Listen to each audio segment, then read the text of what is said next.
back to the HYPE Bulletin, hosted by yours truly, Rock Mental. Now, as I mentioned in the previous episode, I'm sorry, the previous episode was a bit while back and all, but it's finally October, and we are finally 2 days away from the final coronation of the 2023-24 NBA champion Boston Celtics, where they'll be hanging and raising banner 18 at the I would think a very rocking TD Garden, and finally receiving their championship rings too as well and all. But before that all goes down, I'll do how I started the NFL season, something similar of having a players list and all, but this time a top 50 type of list for today's NBA players and all too as well. Because ESPN outcasted Derek White in their top 100 and all, and finally put him in their top 50, where I believe was 39 on their list and all. I'll basically be showcasing the top 50 and where the Boston Celtics starting five fit in it. I do appreciate ESPN's list this year of putting the starting five in their top 50 or top 100, or let's just say this, their top six with Al Horford is in their top 100 and all, and the starting five is in their top 50. So I do appreciate that. So it does not make my list too biased towards the Boston Celtics and having their starting five in the top 50 at least and all. But I'm gonna go ahead and start this thing off, and I'll try to keep this episode as short as possible. But can't help it. Can't help it if I ramble on too as well. But at number 50, this is where I'll be naming players, their position, and what team they play for too as well. No, if there's a little adage to the player, I'll definitely throw it out there too as well. So we'll just start off at number 50, Brandon Ingram, forward of the New Orleans Pelicans. At number 49, we got Jared Allen, center of the Cleveland Cavaliers. At number 48, I got Zach LaVine, for guard of the Chicago Bulls. I will say I do understand that there is some little credence to Zach LaVine being in the top 50 at least, but I just think if he's a healthy basketball player, he's an explosive. If he's healthy, because that's been his big issue over the past couple seasons. But if he's healthy, I think he's an explosive offensive basketball player at least and all. And I do think his offensive prowess does warrant a top 50 type of recognition at least and all. But I'm at number 47, Scotty Barnes, forward of the Toronto Raptors, young and up and coming player. Saw his shot really light up a little bit against the Boston Celtics in the preseason and all. That's kind of like one of his missing pieces to really be a consistent all-star, if not all NBA player and all, because he's got the size, plays defense, rebounds very, very well, and all too as well. So it's just really the shot. It looks pretty good when I looked at them in the preseason and all, versus the Boston Celtics. I think the last game of the preseason, all, if not one of the last games at least and all. But I have him at number 47. At number 46, Drew Holiday, guard of the Boston Celtics. Not much to say about him. Olympian and all too as well. Because of the position he is with the Celtics, doesn't have to be so offensively driven like he was with Milwaukee over the his last couple seasons there at least and all. But as he proved, a great missing piece to what the C's were missing and all, and accomplishing banner 18 and all. So I have him at number 46. 45, Kate Cunningham, guard of the Detroit Pistons and all. Do understand if there's some question of putting him up here, but again, if health wasn't so much in the way for his career, I think he's a top 50 essential player, honestly. Does play with a not a below average, a torrid team with the Detroit Pistons and all, but I feel like he is that piece. If he can just stay healthy, give you 60 to 65 games, that team could become it could become a below average team from that poured status that I'm going to be labeling and all for them. But I do have him at number 45. I am a big fan of his talent and all too as well. Can really be a leading point guard in today's NBA, honestly, if he can just stay healthy, in my opinion. Number 44, Derek White, guard of the Boston Celtics and all. Nothing much to say, honestly, too, as well. What's it called? They just add now an Olympian, I should say, to his resume and all, too, as well. So, obviously can do everything, can score for you, run an offense for you, obviously play defense, block shots, block bigs, too, as well, not just guards and all, too, as well. There's not much you can say wrong about Derek White, honestly. Number 43, I got Alvar Sengun, center of the Houston Rockets, labeled as the baby Jokic. I like to say baby Sabonis, at least and all too as well.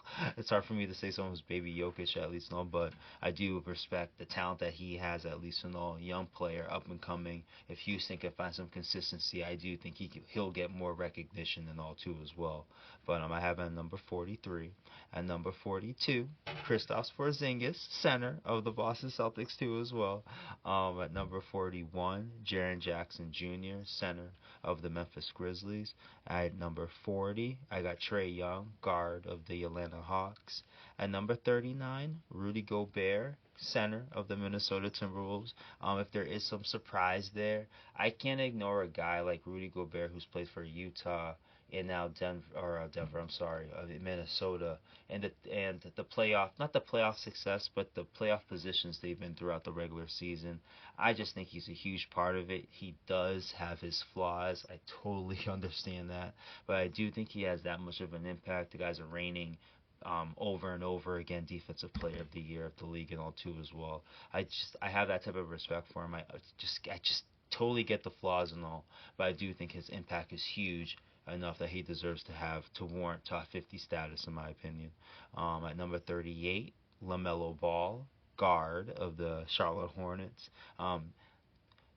First couple years in the league was looking pretty good. It's health that's hurt him honestly too as well. I think he's got a pretty talented team around him honestly, especially the way LaMelo Ball plays. Wow, yeah, that's just too much there. But what's it called there? But for the way he plays in his see, I'm stuck with ball. Pause. But his playmaking at least and all. I just think with that talent, you got Brandon Miller there, you got Miles Bridges there too as well. Honestly, there's enough talent there that they can make some noise in the bottom half of the East at least. No, if he's healthy, and I think it's a huge thing honestly if he's healthy. I didn't expect much from Brandon Miller as a rookie this last season. He had a pretty damn good rookie year honestly. He just had Victor Wembanyama and Chet Holmgren and all too as well. You got Derek Lively out there as a rookie making noise too as well. There was a good rookie class last year, and he was part of it too. I believe a top 3 pick, if not top 2 pick, in last year's draft too as well. So there's a good team around LaMelo Ball. I just think can he stay healthy, play 60 to 65 games, be a little mature in certain areas at least and all too as well. Enough just to play basketball, just to play basketball. Young kid, I'm not gonna come at him too much for the decisions at least and all, but still, just mature a little bit so he's able to play consistently at least and all. I think Charlotte can make a lot of noise in the bottom half of the East, playing scenarios, not anything big like top 6 or anything like that, not going that far, but the team is talented enough, and I think at the point guard position he can make a lot of noise and all. So I have him at number 38. At number 37, DeMar DeRozan, guard of the Sacramento Kings now. And I thought that's a huge pickup for Sacramento. Can really cinch them as a top 6 team in the West and a potential noisemaker in the Western Conference, honestly. So I have yet to have DeMar at 37. At 36, former teammate in DeJounte Murray, now guard, now playing for the New Orleans Pelicans. Great move. New Orleans is still teetering as a 6, 7 seed, excuse me, type of team. I don't like the way they have no center right now. Basically, Daniel Tice I think is their best center. I've heard they're probably going to play Zion at the 5, or maybe Herb Jones at the 5, and all some type of weird lineup like that. So I'm curious as to how that's going to work. But I do like the addition for Murray and having CJ more off ball, CJ McCollum I should say, more off ball than on ball, where that's usually hurt. I mean, not usually, it kind of hurt him throughout the playoffs when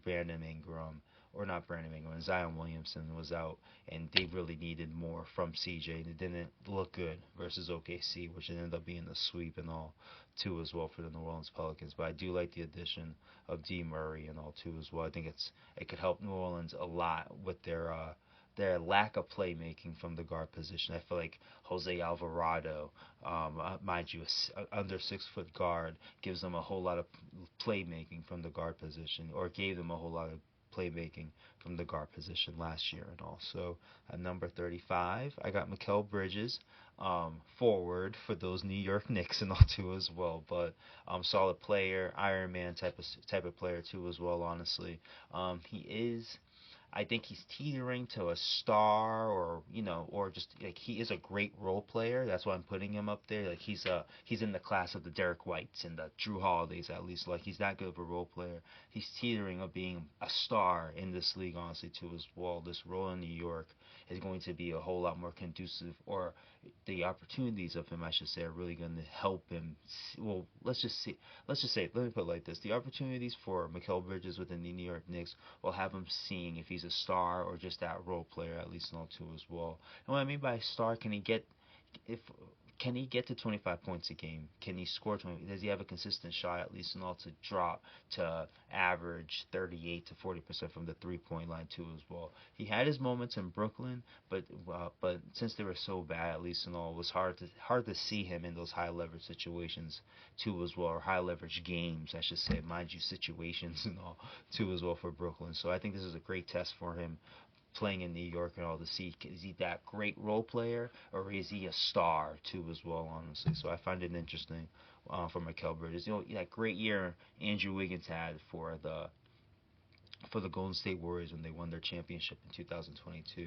Can Mikal Bridges be that type of player and all too as well? I think he can, but he still hasn't shown it yet. When he played with the Suns, he was their third option, if not fourth option, with probably Ayton, Booker, and Paul of that team that went to the finals at least. And also he's only shown to be a role player. I'm curious to be that star for the New York Knicks this year. Yeah, mind you, I hit the desk, so I'm sorry for that little noise and all. But at number 34, I got Karl Anthony Towns, center or forward of the New York Knicks and all. Great shooting big man, nothing you can knock there, honestly. Too as well. That's probably the best attribute he offers, but he does it at a great impact too as well. Um, Outside the playoff success, is averaging over 25 points in his over the past couple seasons, if not in his career. Scoring from the 3-point line as a big and all. So definitely got Cat at number 34. Excuse me, at number 33, I got Pascal Siakam, forward of the Indiana Pacers. At number 32, I got Jamal Murray, guard of the Denver Nuggets. At number 31, I got Chet Holmgren, center of the Oklahoma City Thunder. Maybe rated a bit high for me, honestly, but I love his potential, honestly, too, as well. I don't even think it's size for him, honestly, like, because, people look at his frame and think he has he's probably too skinny to keep up, and that's the reason why OKC got Hartenstein. I think it's more, can he get that 3-point shot more consistent, honestly? Um, Honestly, because defensively he's not too bad, honestly, at the 5 for his size, at least not two as well. I don't think the rebounding is essentially him, honestly. I just think how the team is or the starting 5, how it was set up, at least and all. I feel like it's going to be a team that gives up rebounds, at least not two as well. I don't know if I don't know if his size is going to make that much of a difference, I should say. That's all. But I do have Chet Holmgren at number 31. Number 30, Lauri Markkanen, forward for the Utah Jazz. Number 29, Paulo Banchero, forward for the Orlando Magic. Great up and coming player too as well. Can he figure out another guy? If he can just figure out that shot just consistently, at least and all, it's there. He's just looking for consistency, at least and all.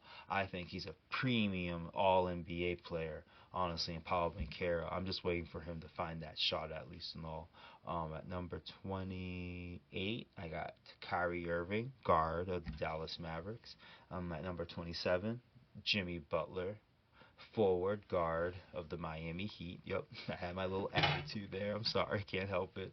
But even as a staunch Heat hater on this side, can't argue that he's the top 30 player in the NBA and all. If he was healthy, you can argue to put Jimmy Butler in the top 20. I believe I had Jimmy Butler in the top 15 last year, my top 50 list, and also it's just injuries. Not saying, injuries throughout the season. Obviously, not finishing the season with that knee injury throughout the play-in scenario against the Sixers and all.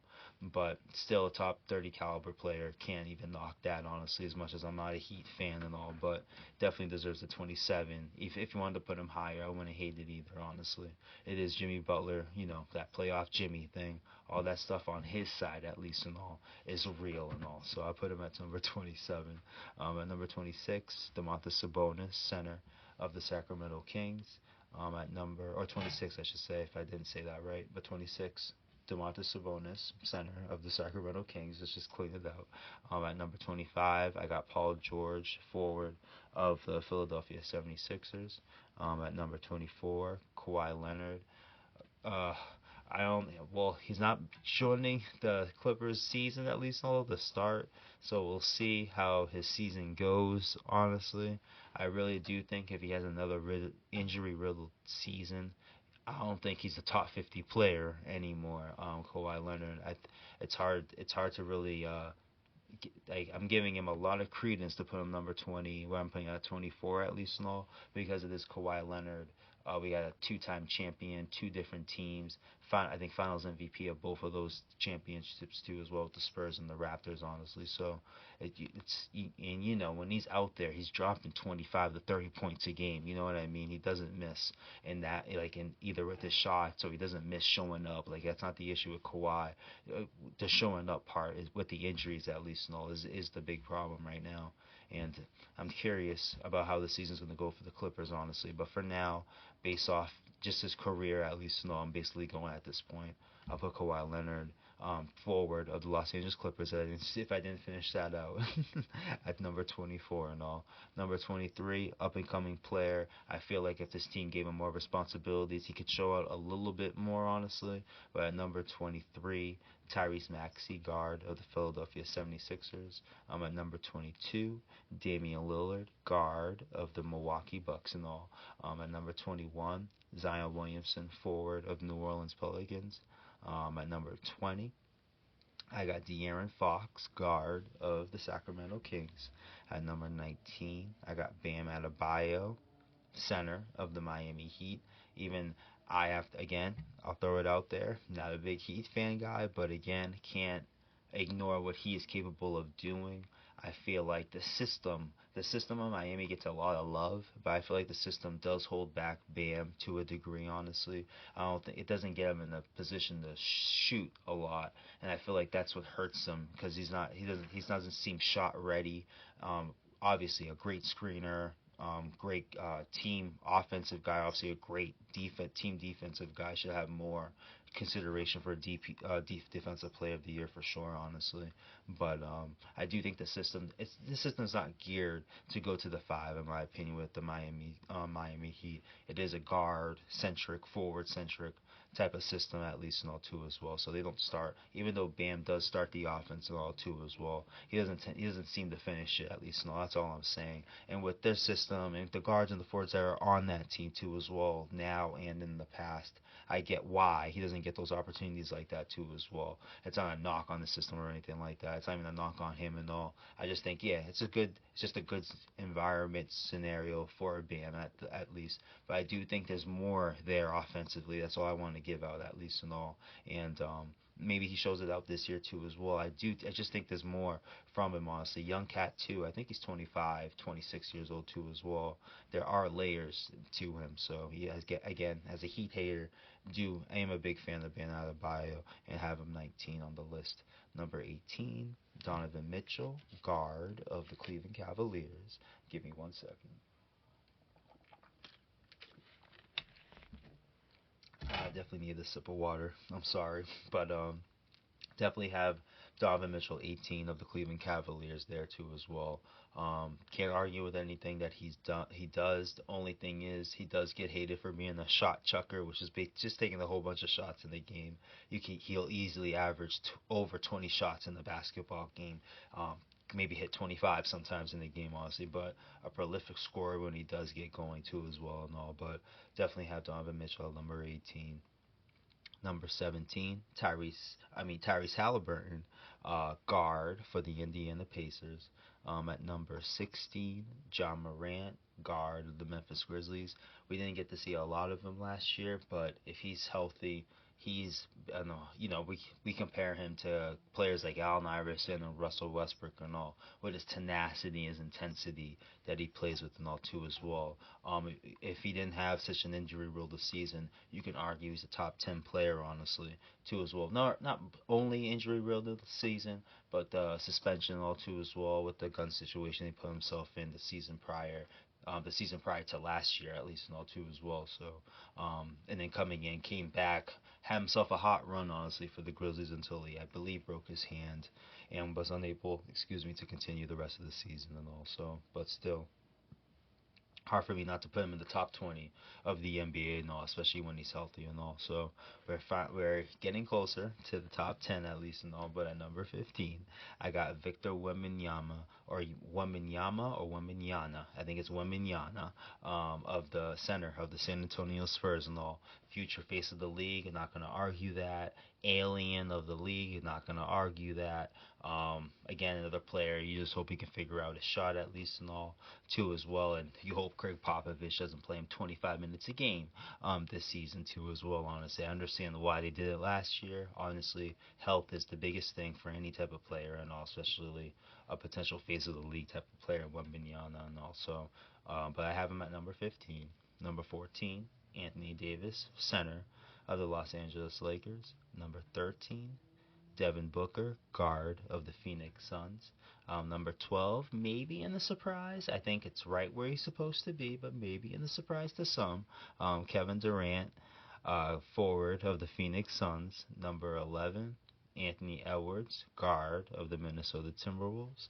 Number 10, Jalen Brunson, guard of the New York Knicks. At number 9, Jalen Brown, guard forward of the Boston Celtics and all. Number 8, some lists have this number 8 outside the top 10. I just find it ridiculous. I get that he's 39 going on to 40, but I still think he's an all NBA player and all too as well at his age. LeBron James, forward of the Los Angeles Lakers and all. At number 7, I have Stephen Curry, guard of the Golden State Warriors and all. Another guy that some lists have him outside the top 10. I respect ESPN for having both of these guys in the top 10. Honestly, I get their team success may hurt them a bit, honestly, but um, in the in any type of playoff series, if these teams can get to the playoffs at least and all, big if, because I think both teams are playing type of teams, the Lakers and the Warriors respectfully, but if both of those players can get into the playoffs, they're almost easily, maybe outside the next players that I mentioned, they're the best player in that playoff series and all too as well. So that's why I have to, even though with their team maybe not having the great success and they're older, obviously on the other side of their prime than on the front of their prime at least and all. I still think LeBron James and Steph Curry and what they showed out in the Olympics too as well. I still think they're top 10. I think they garner top 10 type of respect in my opinion, honestly.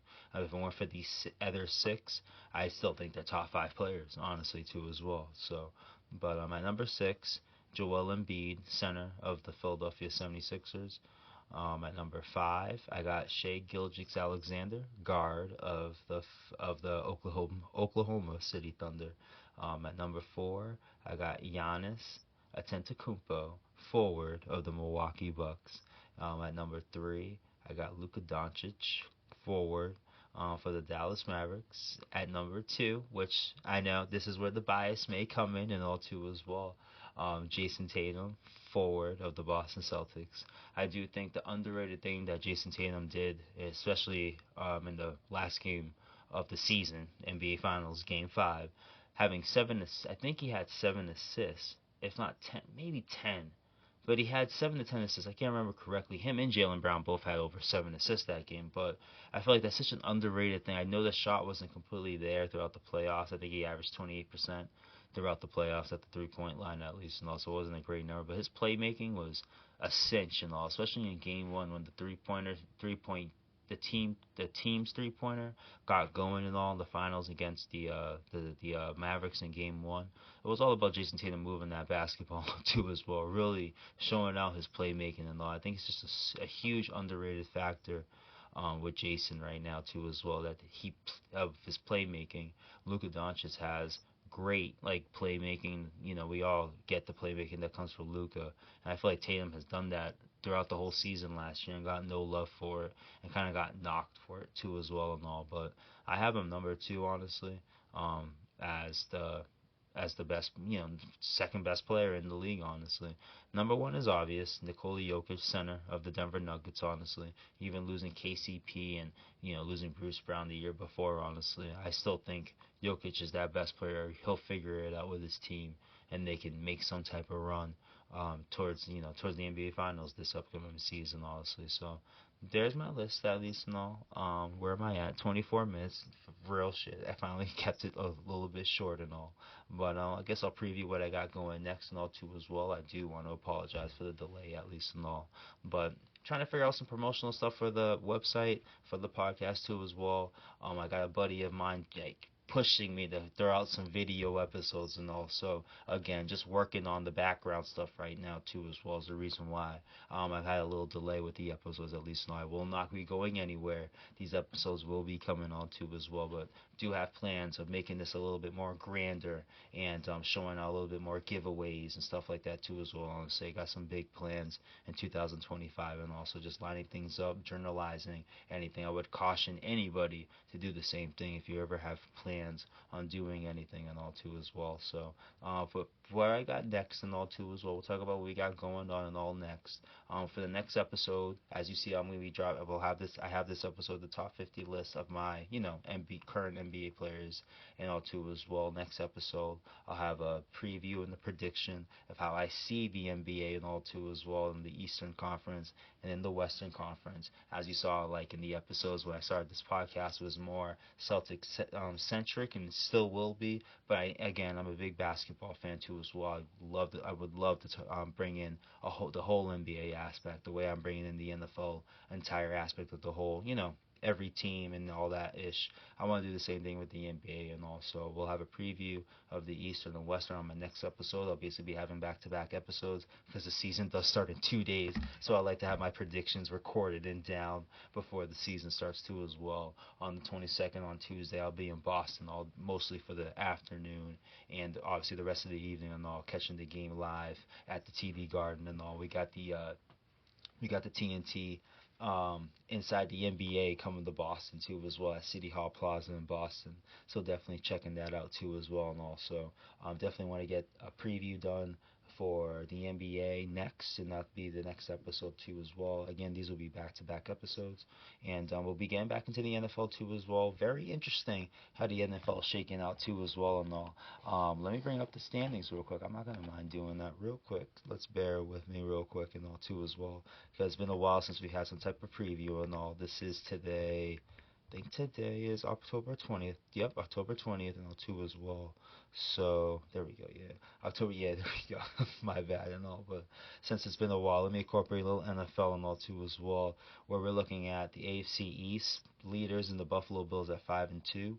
We got the Chiefs at 6-0 right now too as well. The Baltimore Ravens will be playing tomorrow, and they're at 4-2 right now. The Texans lost today to the Packers in a good game and all, but they're sitting there at the top of the AFC South at 5-2 still, even after today's loss against the Packers and all, and a pretty damn good game, honestly. And then for the playoff teams and all, for right now at least, we got Pittsburgh Steelers who are beating the New York Jets right now, which I'm very surprised by right now too as well. Let me get the score of that since I'm talking right now. I did see 30-15. Wow. Now it's 37-15 with 25 seconds left in the fourth and all. So the Pittsburgh Steelers will be going on to 5-2. I was questioning Russell Wilson being started, and he looks like he had a pretty damn good game. George Pickens had two cool catches before I started recording and all too as well. So now we're looking at Pittsburgh at 5-2 right now, and the Ravens got the Buccaneers tomorrow on Monday night, in one of the Monday night football games. So I'm curious how they're going to be looking all too as well, because the Bucs have been playing some good football, and I believe the game is in Tampa Bay and all. And at 6-7 right now, we got the Chargers and the Colts both at 4-3.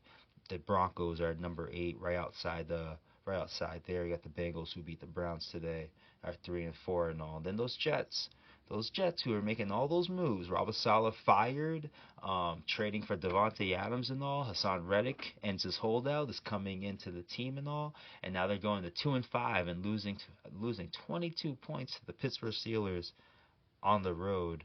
Not like I thought I was gonna like their chances to make the playoffs.